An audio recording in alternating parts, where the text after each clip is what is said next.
Whether or not you watched the last Nintendo Direct, you may be aware that Paper Mario: The Thousand Year Door is getting a remake. And that's partially due to how bonkers the fans of the series have been going, including myself. The fact that Paper Mario: The Thousand Year Door is getting a remake isn't just because Nintendo is trying to make some easy money. It's also not because they're trying to fill in a catalog. It has been 20 years since this game has made an appearance or even been acknowledged by Nintendo. The series this game belongs to, Paper Mario, has gone through some drastic changes since this game's release. For a while, it seemed like Nintendo wanted to erase the past and pretend like this game never existed. It seemed like Nintendo was moving this series in a different direction, one that fans were not happy with. But why do fans go crazy over this game? Why has this game caused such turmoil over the years? And why has a seemingly simple remake caused people to go this crazy? The answer is a little complicated. The original Paper Mario: The Thousand Year Door was released in 2004 on the GameCube. It was a sequel to Paper Mario on the N64, and that game was kind of a sequel, kind of a spin-off of Super Mario RPG, which, funny enough, is getting its own remake. And although Mario RPG and the original Paper Mario are great games, up to that point, and still to this day, nothing can compare to Paper Mario: The Thousand Year Door. I don't want to say too much and spoil the game, since people will get to play it for the first time in 2024, but I will say this. This game immerses you in its world better than any game I've ever played. The characters and the story are written better than most movies, and the overall charm and feel of this game is unbelievable. Of course, everything has its flaws. This game's weakest point is backtracking. It can be quite a nuisance sometime and feel a little tedious. But even that rarely shows up, and the game still holds up incredible to this day. Of course, all good things must come to an end. The next game in the series was Super Paper Mario, released on the Wii in 2007. It was a drastically different game from The Thousand Year Door, in that it was much more of a platformer than an RPG. However, its art style, characters, and world building still had much of the charm that the original two games had. The straw that broke the camel's back wouldn't come along until 2012. Paper Mario Sticker Star is an infamous name amongst Paper Mario fans. The game is nothing like the originals.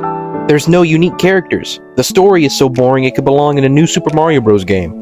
And the gameplay is, well, the truth is, I've barely even played the game, if at all, so I can't really be critical of something I haven't even given a chance. But I can say this about what I do know. The game is nothing like Paper Mario. It is also the first game to heavily use the paper theme as a mechanic, other than just as the art style or a small ability.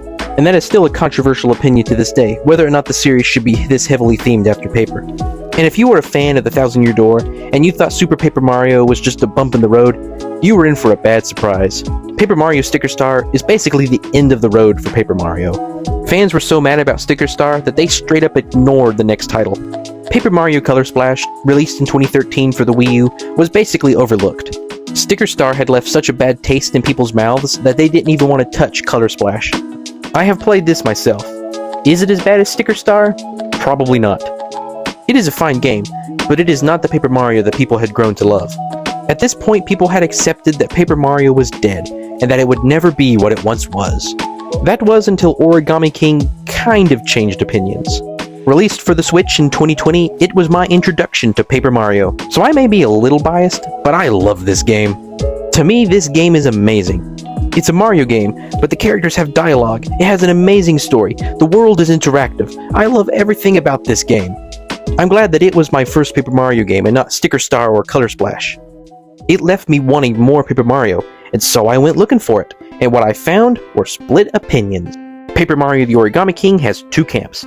People who think the game is amazing, and people who think the game is a sign of how bad modern Paper Mario is. Personally, I sit between both camps. I think both games are amazing. But after going back and playing The Thousand Year Door, I can say there is a difference. Although The Origami King is an amazing game, its characters do start to feel identical.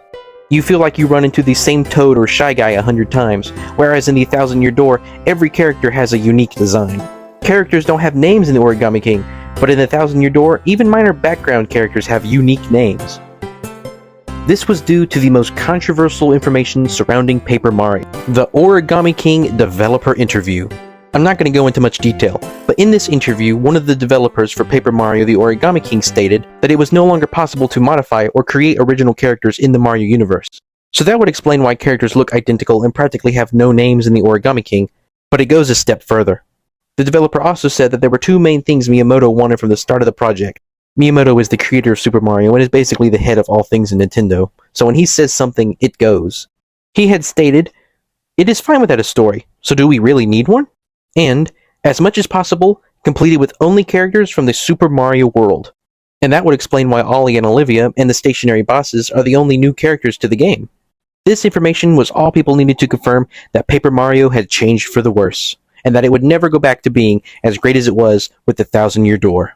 Nintendo wanted to leave the old Paper Mario in the past and forget that it ever existed. Why?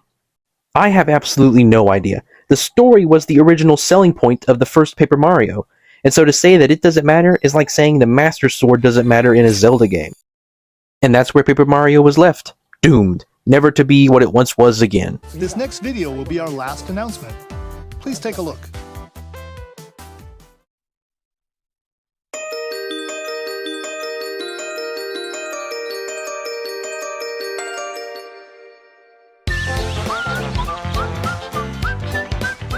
Until that happened. So as you could see, fans would have been going this crazy even if they were given just a direct port of the game. But that's not what we were given. We were given a remake. And not just any remake either. This game looks amazing. They have completely remade this game from the ground up, with the Origami King art style, which I absolutely love. Nintendo could have just slapped something together and said, "Here you go." But no, they gave us this. This is truly a sign that Nintendo is willing to go back to the old Paper Mario, that they haven't just ignored the wishes of fans completely, and that it might be possible, down the line, that we may get a new Paper Mario game that is as good as the Thousand-Year Door. Thank you so much for watching. I hope you enjoyed this discussion. Please let me know your opinions down in the comments. I'll probably be making several more videos on topics from this direct. And if you enjoyed this video, I would appreciate it very much if you were to subscribe. That's all for now. Paper Mario's back!